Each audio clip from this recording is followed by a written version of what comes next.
What's up, guys?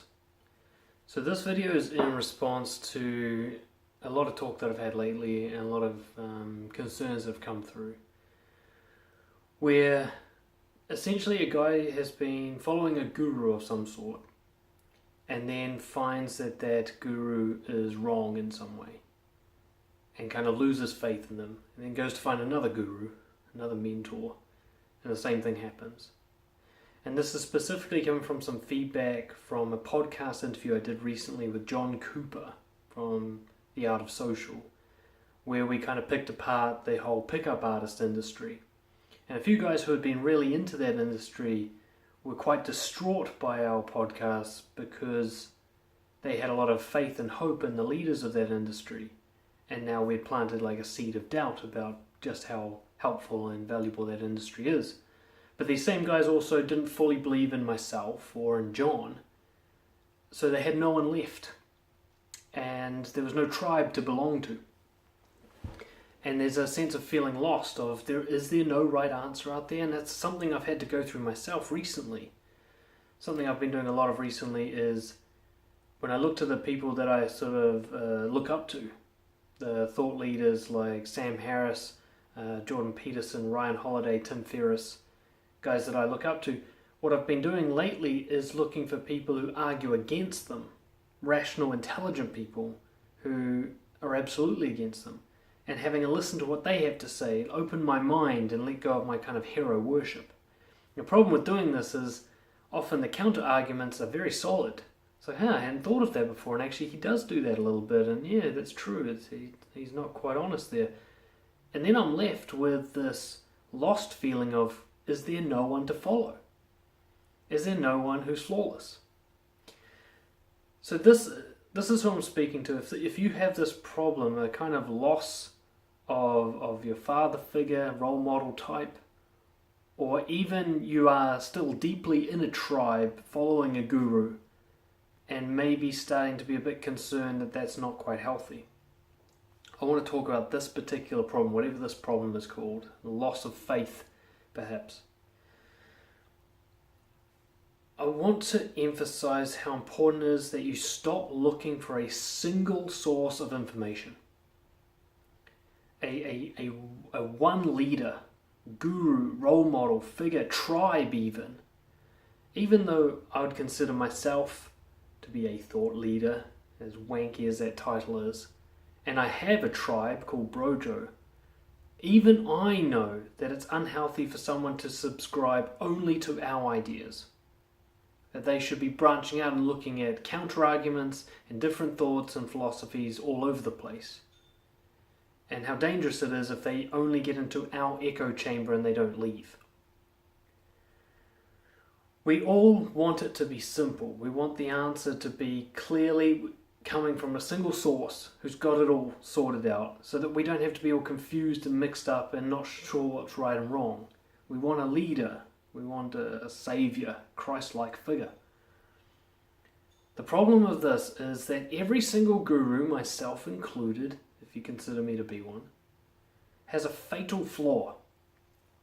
And what I mean by that is if you dig deep enough and you think critically and skeptically, you will find that this person has something about them, their beliefs or their actions or their words, that you really don't agree with and that you think is actually fatally flawed. It's ridiculous nonsense. Now, your brain's actually going to be wired against looking for this because you're so hopeful to find that guru leader that you don't want to acknowledge the particular flaws they might have. But I've been doing this lately. I want to share some of them.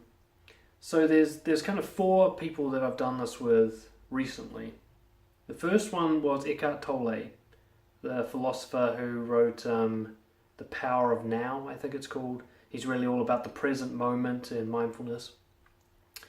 Dr. Jordan Peterson, the kind of representative for free speech and the Nietzsche, Jung professor. We've got Sam Harris, the neuroscientist, author, and anti-theist debating guy. And Ryan Holiday, who writes a lot of stoic / marketing material that's been very helpful for my business and my thinking. Now, all of these four people, when I looked closely and listened to the counter-arguments, I found they have fatal flaws. One of the things is, when it first started with Eckhart Tolle, I was a big fan of his, like, be here, be now. The only moment that matters is now, and so on.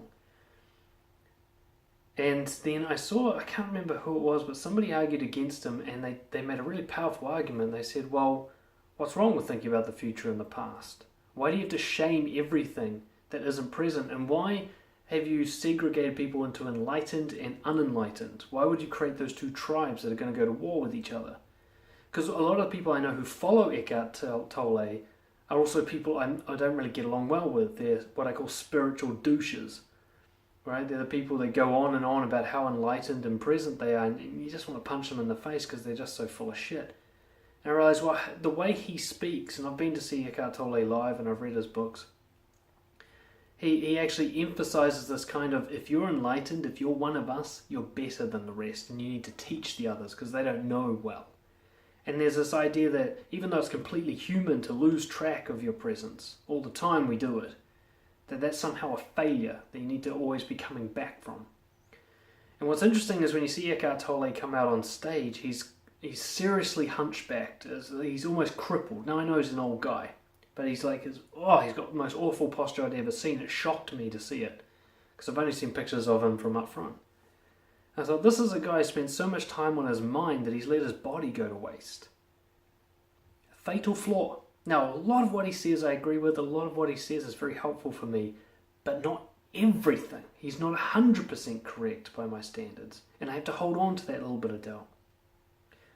Jordan Peterson, he's got so many great strong morals on what healthy masculinity means, and he's become like a figurehead for so many men these days who are lost in the kind of left-wing activism that's made them feel ashamed of their masculinity.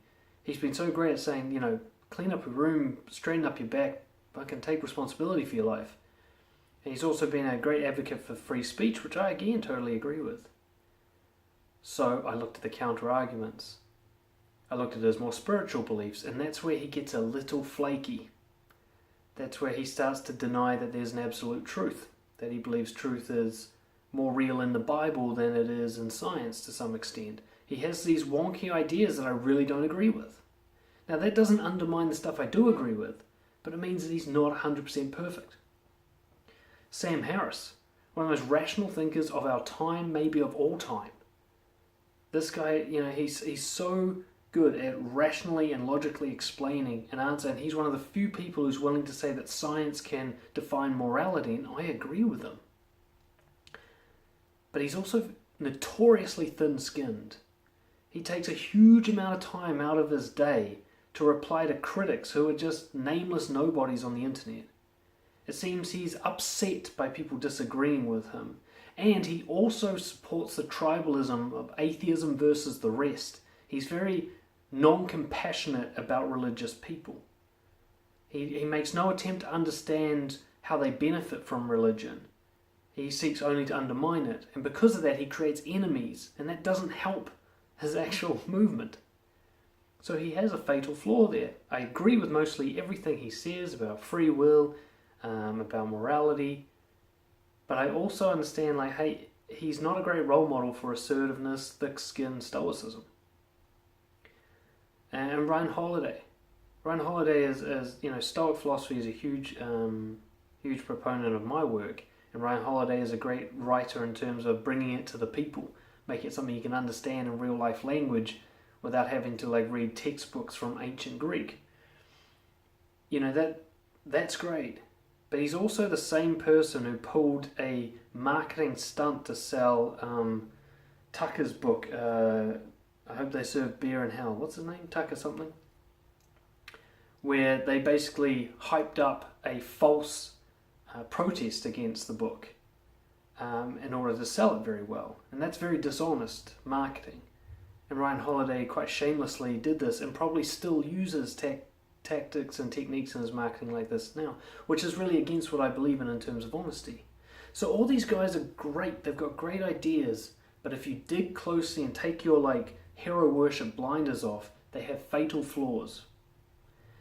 I'm no different. If you agree with my work and you found it helpful, if you dig closely, you'll find that there's flaws in what I think and what I say, and how I behave. I don't always live up to everything I say, though I do try. But I'm not perfect. Whatever it is that I preach, I don't practice it 100%. I try, but I don't, and nobody you follow does. You need to pick and choose from these people what works for you and discard the rest. Understand they only have a little bit to offer you. Who they are is not something you can follow completely. They don't have all the answers for you. All they're talking about is what they think works for them. And for a lot of thought leaders, what they think works for them isn't even what they do. You know, there's a cracked article I was reading lately. He's talking about the 5 unpleasant truths that we all need to face. And he's talking about Tyler Durden in Fight Club says, "You are not your job." And yet Tyler Durden throughout the whole movie is an anarchist, tribe leader. He very much is his job. And a lot of gurus are like this. They're saying you should be this and you shouldn't be that. And yet they're doing the opposite without really realizing it or without acknowledging that they had to do the opposite to get to where they are and so on. What I'm saying in this video is don't be a devotee, guru worshipper. Devotion is like one of the most disgusting human emotions. It's so biased and blinkered. Every single person you agree with and following is wrong about something. It doesn't mean they're any less right about what they're right about. But they're wrong about something, which means they're not 100% right. They do not have all the answers. You will have to discard some of what they say and fill in the gap from somebody else. See, ironically, if you combine Eckhart Tolle, Jordan Peterson, Sam Harris, and Ryan Holiday, and you filter out all the nonsense that they have and keep the good shit, you have a really solid model from 4 different people. That's almost flawless as can be. There's a concept in Taoism where, the purity of something is lost as soon as it's expressed. The great example that was put to me lately is sunlight. Now, sunlight travels through space. You can't even see it. It's not seen until it's reflected upon something, like the Earth or the Moon. But when it is reflected, it loses some of its energy, it loses some of its purity. So whenever you actually see sunlight, you're not seeing its real form. You're seeing a watered-down version of it. And this is what all truth is like. As soon as somebody like Peterson or Harris starts speaking, the pure truth that they're trying to express to you is going to get a little bit lost in their language. Words will never do justice to the most beautiful and pure ideas. So understand, when you read a book or watch a video, even like this one, no amount of language will give you the perfect answer.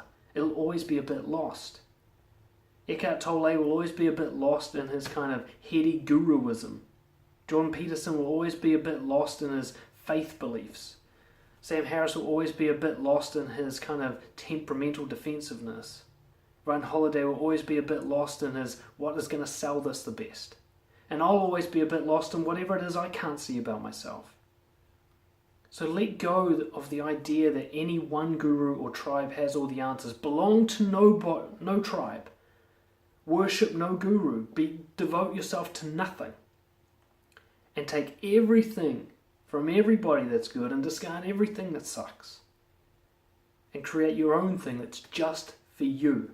Nobody else in the world knows what you should be doing with your life, but you can steal bits and pieces from lots of people that you agree with and create your own new thing that's never existed before. That's what I did for myself, and even as I recommend this, you need to take it with a grain of salt. Maybe I'm wrong. Figure it out for yourselves. I hope that helps. If you want more help to figure out what it is for you, get in touch, dan@brojo.co.nz. Subscribe to the YouTube channel. Enjoy the rest of your day. Cheers.